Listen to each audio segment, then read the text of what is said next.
안녕하세요. 오늘은 편입을 준비하시는 수험생들이라고 한다면 한 번씩은 들어보셨어요. 그리고 거의 필수 교재라고 알려진 MVP 단어책 암기법에 대해 설명드리도록 하겠습니다.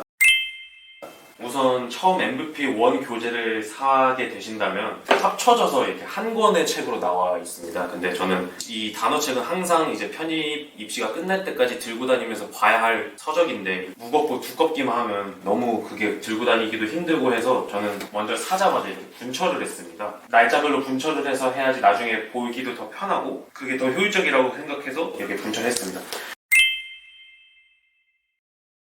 사실 단어 암기법에 정말 다양한 방법이 있다고 생각하는데 제가 편입을 준비하면서 특히 이 MVP1 교재를 암기하면서 썼던 방법은 사실 제가 중학교 때부터 그때부터도 제가 썼던 방법인데 저는 처음 단어책의 펴면 여기 구성이 표제어가 이렇게 되어 있고 동의어가 이렇게 많이 나와 있는데 표제어, 동의어 구분 없이 저는 처음에 딱 봤을 때 제가 뜻을 모르고 있거나 알지 못하고 있는 단어들을 이렇게 V 표시로 다 체크를 했습니다. 보통 이 MVP 교재를 이제 기본적으로 한 4번, 5번 정도 반복해서 보신다고는 하는데 그렇게 된다면 사실 이 책이 되게 너덜너덜해지고 되게 낡아질 법도 한데 제 교재를 보시면 사실 되게 굉장히 깔끔합니다. 그 이유가 저는 처음 이 책을 보고 이제 암기를 할 때 다시는 이 책을 보지 않을 거라고 생각을 했습니다. 그 이유가 무슨 뜻이냐면 아까 말씀드린 것처럼 처음 이 동의어와 표제어를 전부 본 다음에 모르는 것들을 이렇게 V 표시를 체크를 한 다음에 이 모르는 것들만 저는 따로 제 개인 암기장을 만들어서 옮겨놨습니다. 제 경험상 그리고 단어를 암기해 보셨던 분들은 공감을 하실 것 같긴 한데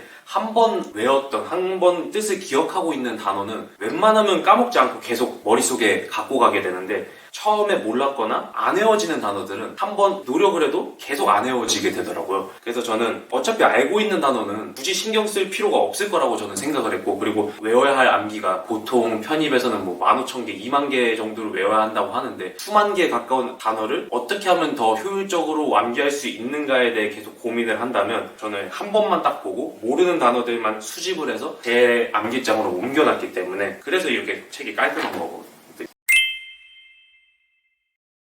연초에부터 이제 편입을 준비하신다고 한다면 이 책을 처음 보셨을 때 저희 학원 커리큘럼상 단어 시험을 매일 보시게 될 텐데 그러면 보통 시험 범위가 처음에는 앞에 나와 있는 표제어만 나오게 됩니다. 그래서 수험생분들께서 처음에는 이제 표제어 위주로 저는 공부를 하실 거라고 저는 판단하는데 근데 저는 제가 생각했을 때는 어차피 이 표제어 외에 옆에 보시면 이제 수많은 동의어가 더 있잖아요. 이것도 나중에 결국 다 어차피 저희가 다 암기를 해야 하는 단어들이거든요. 그래서 저는 처음부터 표제어 따로 동의어 따로 이렇게 외우기보다는 그냥 이게 다 그냥 이 동의어도 다 표제어 있는 것처럼 이거 어차피 다 외워야 되니까 굳이 구분 짓지 말고 처음부터 보실 때도 그냥 한꺼번에 그냥 다 외우시는 것을 추천드립니다. 그리고 아까도 말씀드렸지만 그걸 다 보신 다음에 표제어, 동의어 구분 없이 그냥 처음 봤을 때 모르는 단어들 처음 보는 단어들, 뜻을 모르는 단어들을 전부 다 이렇게 보신 것처럼 표시를 자기만의 방법으로 표시를 하신 다음에 단어장으로 옮기셔서 이렇게 공부를 하시는 게 효율적일 거라고 생각을 하거든요. 왜냐면 처음 표제어만 따로 공부하다가 나중에 또 동의어 본다. 우리는 어차피 이 수많은 단어들을 다 같이 외워야 되는데 처음에는 표제어 공부하고 나중에는 동의어를 공부하고 어휘에 있어서는 사실 그런 단계적 순차가 별로 중요하지 않은 것 같거든요. 수천 개, 수만 개의 단어를 암기해야 되는데 그래서 저는 처음에 보실 때도 표제어, 동의어 따로 구분 짓지 마시고 그냥 여기 있는 단어들 다 내가 외워야 되니까 그런 마음을 가지시고 그냥 접근하셨으면 좋겠습니다.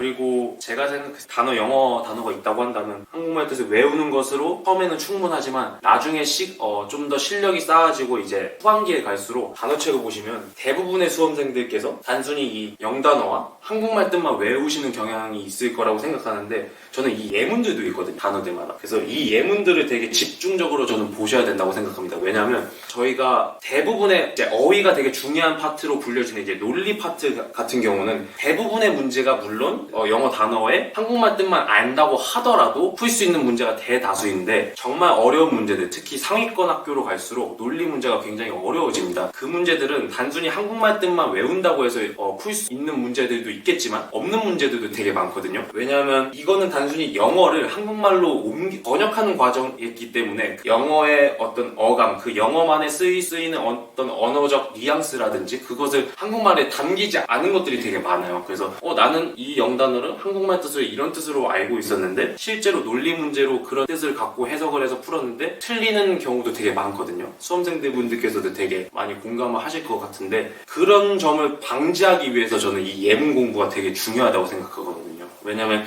한국말 뜻은 이거지만 실제로 영어권에서는 이런 식으로 쓰이는구나. 예를 들어 어심이 추측하다라고 뜻이라고 한다면 무엇을 추측하냐? 뭐 사람을 추측하는 건지 사물을 추측하는 건지 예를 들어 단순히 추측하다라고만 알고 있다고 한다면 한국말에서는 뭐 사람을 추측할 수도 있고 뭐 사물을 추측할 수도 있고 다 되는데 영어에서는 그게 아닐 수도 있다는 거거든요. 이건 극단적인 예시를 드리는 건데 그래서 그런 점에서 오는 어떤 차이 때문에 문제를 못 맞추는 경우도 있고 그런 것들이 쌓여서 또 합격 불합격을 저는 가르는 거라고 생각해서 단순히 단어를 보실 때 이 뜻과 한국말 풀이만 보시지 마시고 예문이 이 단어가 실제 문장에서 영어권 국가에서는 이런 어떤 문장으로 쓰이는지 이거를 꼭 암기해 주셨으면 좋겠습니다.